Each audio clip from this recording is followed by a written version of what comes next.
Her fist raised, the mother of Elijah McClain walked out of a Colorado courtroom on Thursday. A jury had just spoken in a case related to her son's death. We, the jury, find that defendant Randy Rodima guilty of... It was a split verdict. Aurora, Colorado police officer Randy Rodima was found guilty of criminally negligent homicide and assault. Officer Jason Rosenblatt was acquitted on all charges. Hey, stop right there. Stop.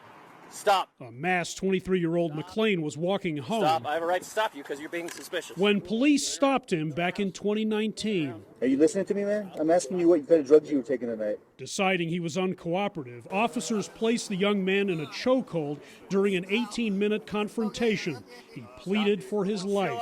Paramedics injected him with the anesthetic drug ketamine. They made the horrible decision to use an unconstitutional use of force on Elijah. Prosecutors argue the officer's actions contributed to his suffering cardiac arrest and dying in a hospital 6 days later. The case sparked major protests over racial injustice in policing.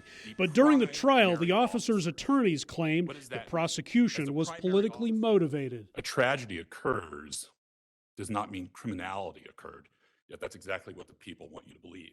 It took 2 years after McClain's death for the officers to be indicted.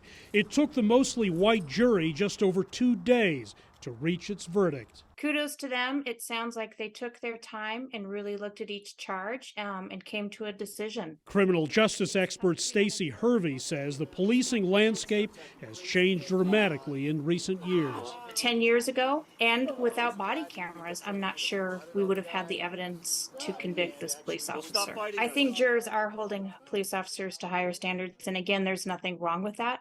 I think we're much less tolerant of some of the implicit bias that we've seen in the past. Hervey says these days police are better trained to de-escalate situations like McClain's. For its part, Colorado has since passed a sweeping police accountability law.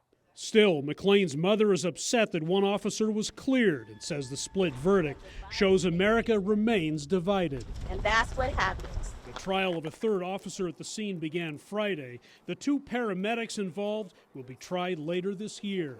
Henrik Sabrandi, CGTN, Denver.